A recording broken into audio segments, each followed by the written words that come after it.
Okay, YouTube family, Paul here, Paul Phillips Fix.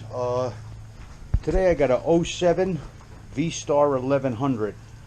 These bikes have bad starter clutch assemblies in them. I heard it's very common for them to fail, and Yamaha did not want to do a recall. I got started on a couple of things already. First things that have to come off are the foot pedal or the floorboard, whichever you have. Those are 14mm bolts, 14mm bolts on the kickstand, and the kickstand safety switch here, it's Phillips head screws. I'm going to take that off and cut that zip tie in the back. That way I can remove the kickstand without having to worry about where that safety switch is connected to. Then I got to get into the clutch cover here and disconnect the clutch cable. So that's where we're at so far. First thing first is drain the oil. That's a 17 mil right up under there. I hope you can see the oil drain plug there. If you got a real meaty ratchet, you're not going to get in there. I couldn't even get in there with a ratcheting combination wrench, but my Craftsman ratchet made it in there to get that 17mm bolt out. Take a large flathead screwdriver, make sure these loosen up. When you reinstall these, lubricate the O-rings on there so they don't get damaged. Alright, that's where we're going so far. Be back. One thing I did want to mention for you guys, if you look closely on this transmission shaft, there's a little dimple, like a punch mark. I don't know if you can see that there. You got to make sure you note where that lines up on that shifter. Alright, mine was right to the top, left side. I took photos of it, so I know where that goes. To get that out, you got to remove that little 10mm bolt that goes through. That's got to come all the way out, and you might have to spread that a tiny bit with a large screwdriver or a chisel. Just give it a light tap. Don't go beating on it, because you don't want to beat on the transmission shifter. Alright, and then you can slide that right off. You got to kind of pull the whole foot peg and that off at the same time. Okay, just something to keep in mind. I was going to pull this clutch cover first, but I see I can't get it off because of this rear cover here. So I guess this whole thing has got to come off too, and then go back on last. I've got a box. I marked the clutch cover bolts because below here there are a couple of more, and I'll just do that in a pattern that follows somewhat of the contour of the case, because these bolts are all different sizes. Not sizes, but lengths. So it's easier to just make a pattern in cardboard and pop the bolts right in there. That way it's 1, 2, 3, reassembling it again. I'm going to do the same with this rear cover. Okay, I got another piece of cardboard just for that, just to make it go smoother. Taking a little time for little extras like that will save you a lot of time in the long run.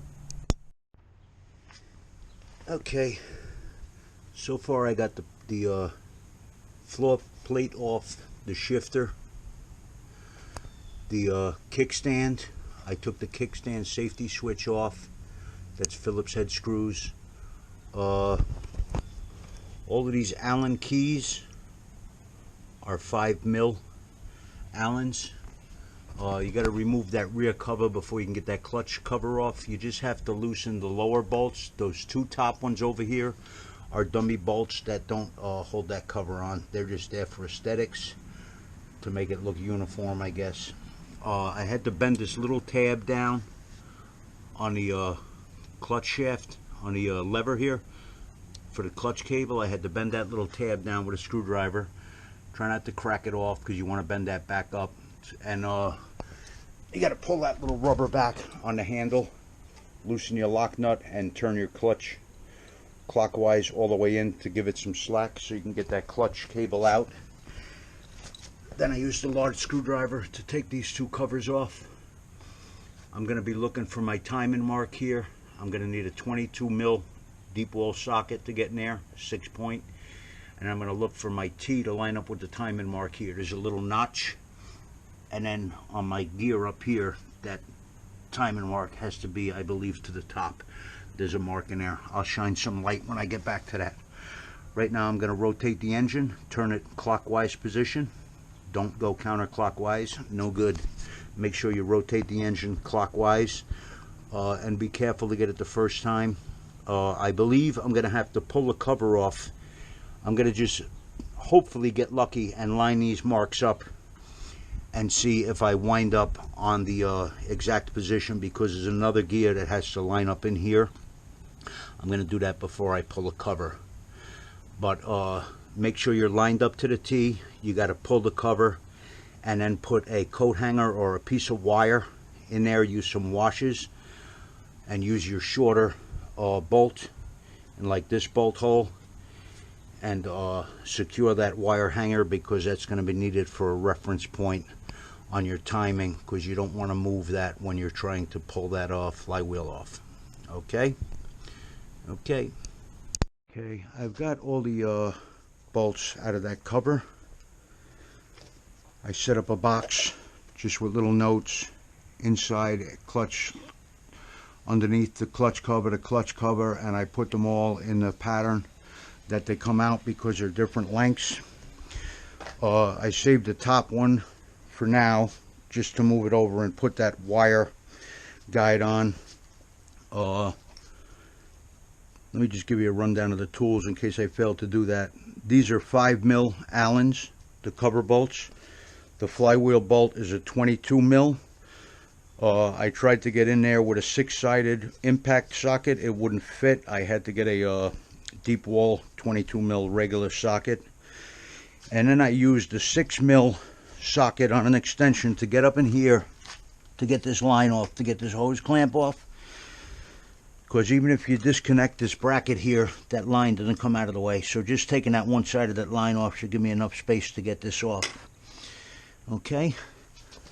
To open this wire tie, you got to take a small screwdriver, get right in here and depress that little tab.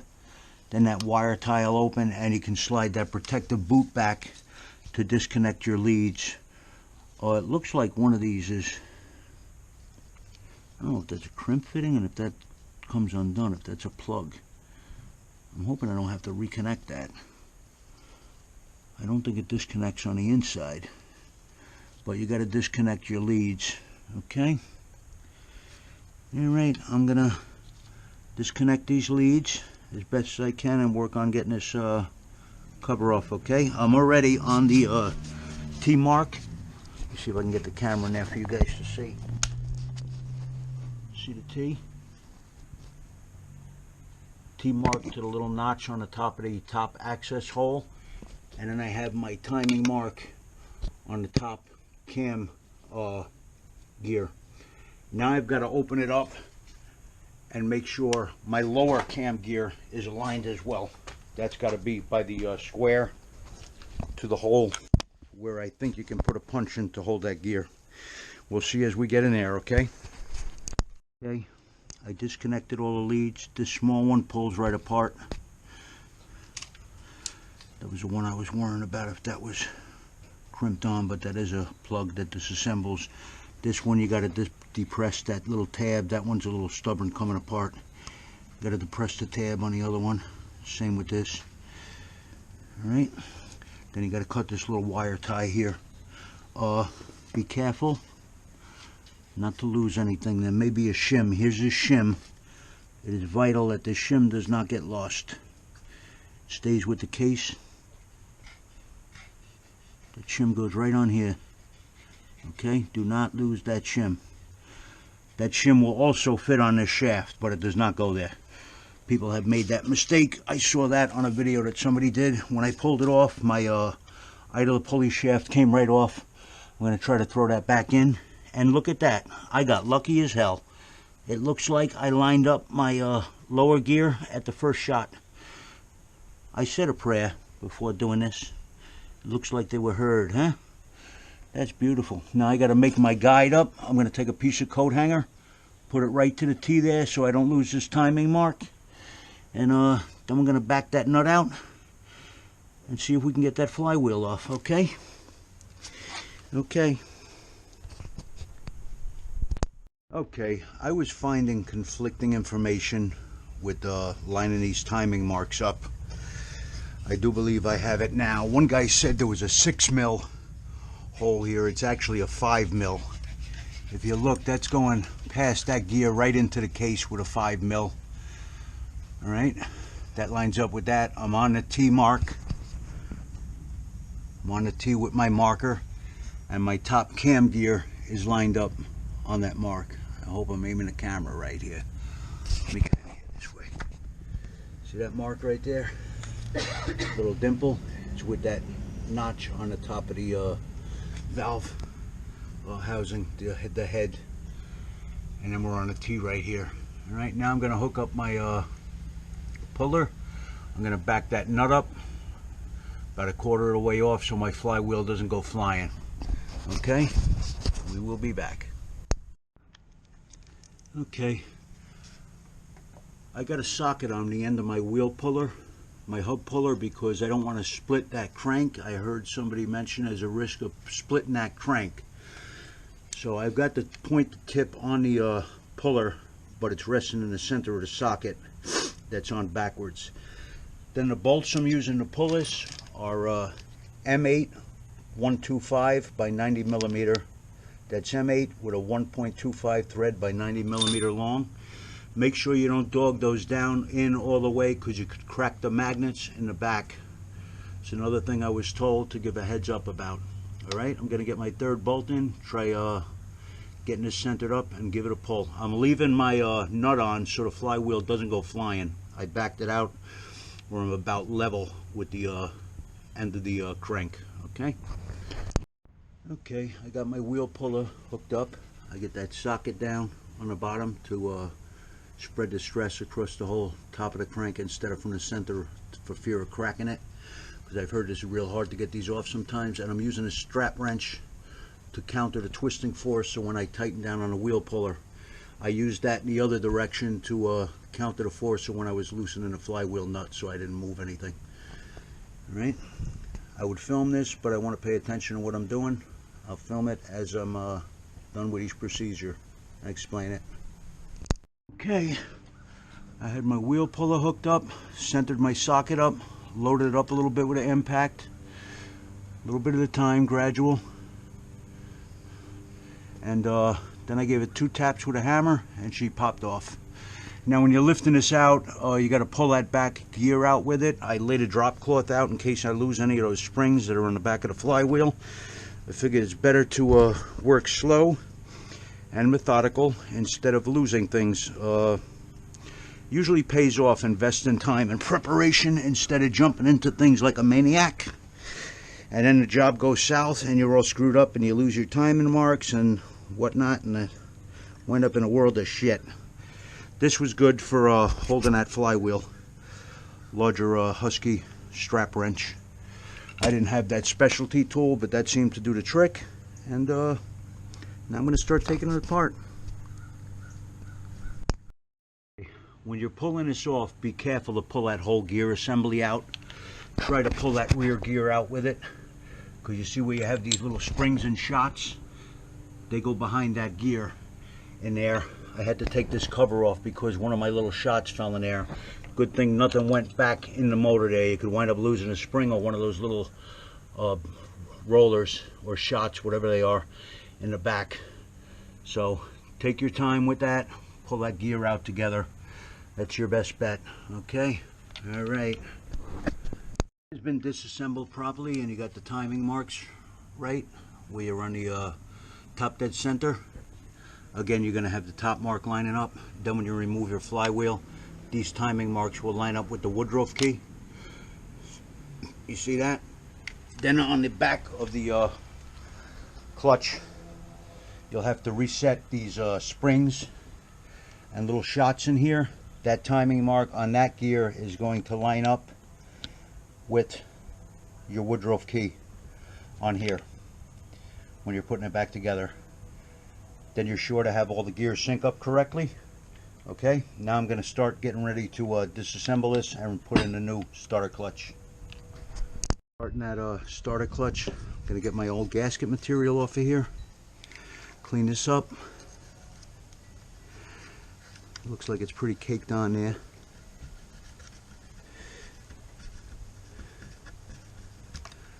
Gonna have to get a razor blade to get that off. That's pretty shitted on there. Alright, just clean the all the gasket material off of your case and off of the case housing on the motor. Alright, this is one of the tedious things you're going to have to do to kill a lot of time.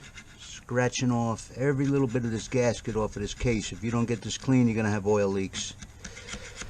So have a nice sharp razor blade, some to refill it, and just keep cleaning that gasket material off of there. I just got done cleaning the gasket surface on the case and on the motor housing. You can never be too careful with being clean with this stuff. Be careful cleaning this with a razor blade because you can scratch this. The aluminum is soft. It worked fine on the chrome covered case, but on here with a razor blade you got to be careful. I used a small paint scraper and I was careful not to gouge it up. So be very careful in both cases of getting debris in the case cover and in the case here. I heard that this works its way loose, so I'm going to try to get a Torx in here and snug this up. This shifter. Oh, I can't get it while it's not in gear. It doesn't look like it's backing out anyway. So we're just going to leave that alone. But that doesn't look like it backed out. If yours looks like it's backing out, snug that up. I heard sometimes they will walk their way out. Just something to note. And be clean, guys. Okay, we're reassembling this clutch. I didn't like the way that other blue Loctite looks, so I'm going to give it a dab of this one. Looks better. I blue Loctited all the bolts. Make sure you oil the sprag and these roller bearings during assembly. They're going to be bathed in oil later, but I'm going to start them off with oil on them.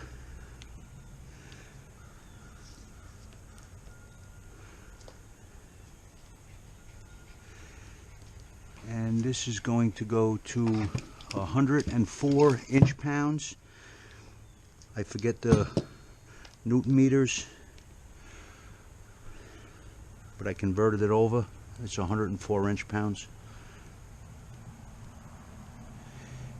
You're going to need somebody to give you a hand holding that flywheel when you're tightening this down. I'm going to get you comfortable again with this.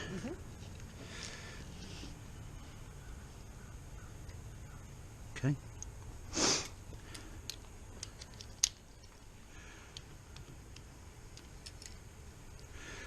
Just going to snug them all a little bit.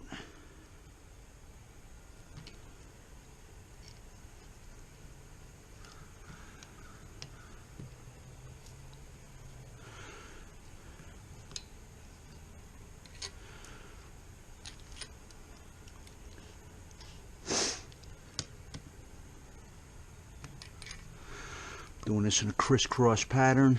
I don't know if it's necessary, but it can't hurt.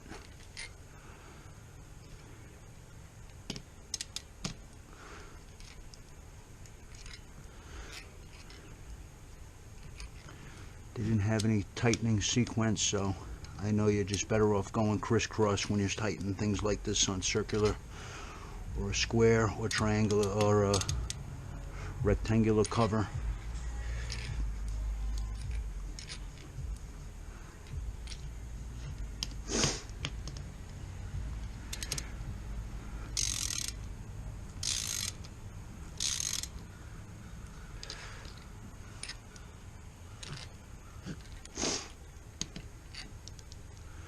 I'd be lost without you, Wendy. I would be. I wouldn't be able to do this by myself. Thank you. I got my faithful helper here. There she is.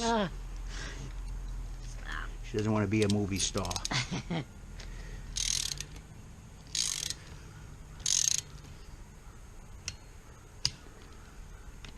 don't have, that's it.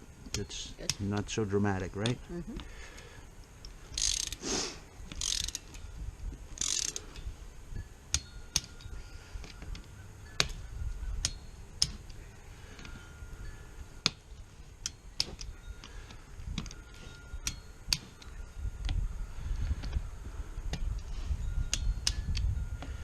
Just gonna go around now, make sure I got all of them.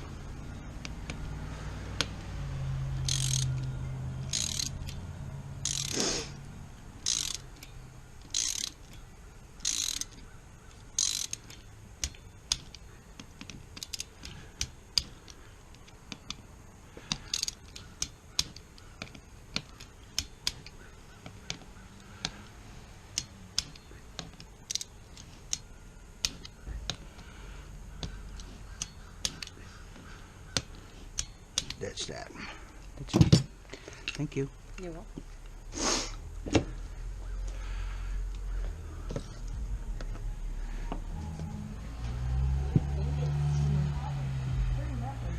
Oil this cage up. I just wanted to give you some torque specs. The cover torque specs are 10 Newton meters or 89 inch-pounds.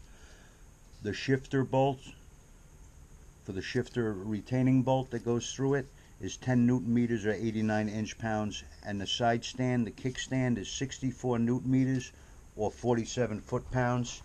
I'm thinking that the floorboard is also 47 foot-pounds as well. Okay? Good luck, guys. Bye-bye.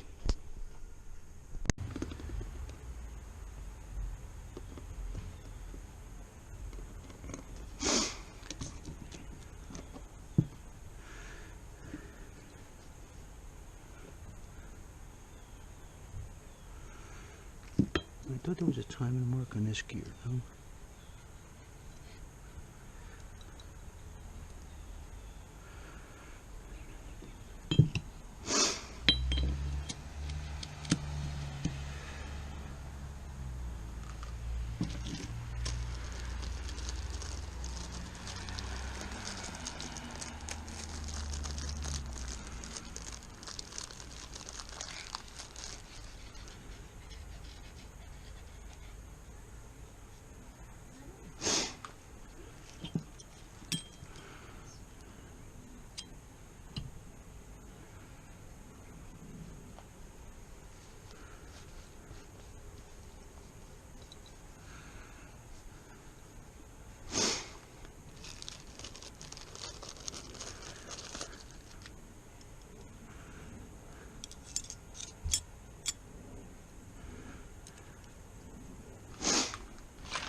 I'm going to have to get one in there and do the other one on the outside.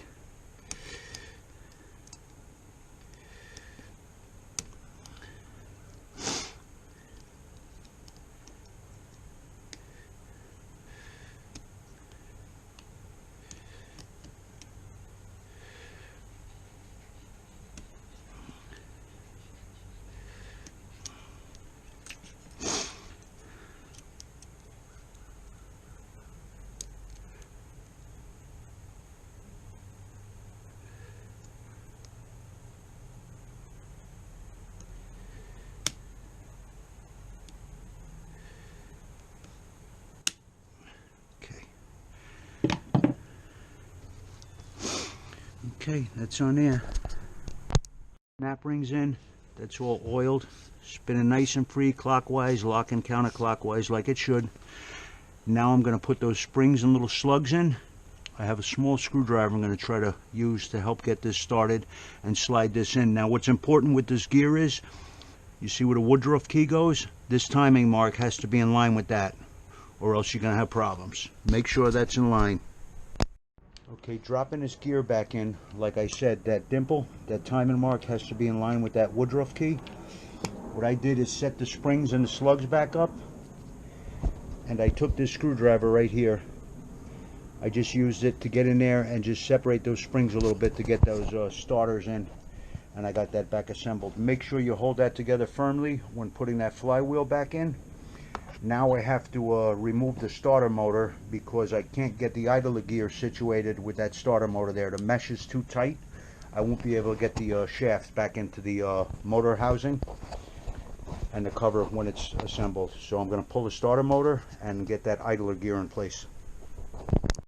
Okay, with the starter motor snugged on, I was unable to get the idler gear and shaft in the case. I didn't have to completely remove the starter, I just loosened the two mounting bolts. That gave me enough room to get that idler on. Alright, now I've got my flywheel lined up with my timing mark to where the Woodruff key is. Got to hold this gear in, make sure that doesn't come loose, because you'll wind up with the springs and stuff all over the place. It's got to line up to the Woodruff key. Honey, you got to get out of here. Honey. Honey. Come here, baby.